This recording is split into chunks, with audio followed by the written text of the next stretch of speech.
rajim. Salla ala wani barzuka ta kai ɗa'ar rabunan lakarim. Salla ala fatihil khatim. Salla ala jannatul akhyar so na fuskanta da kai habi.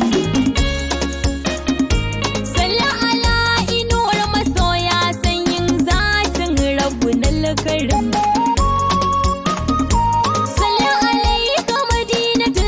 Kafi gidanka na zo fitar duk gamu. Sallan alaika hasbukalla mai ruhi ya sadu mai labinmu. Sallan alaika karib ila zaki mai na so na faɗa akan hatimi. Sallan ala Ahmad Bilani masirul haƙi abin yabo fil Allah.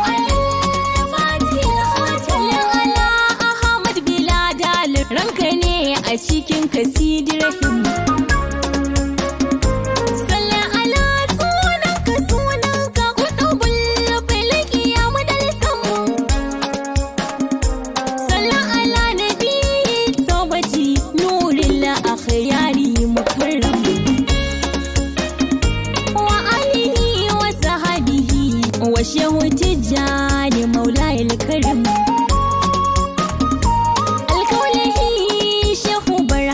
Shehu Mustapha sahihil azim. Sallan ala habibul ilahi ramlati ta kace a wajen da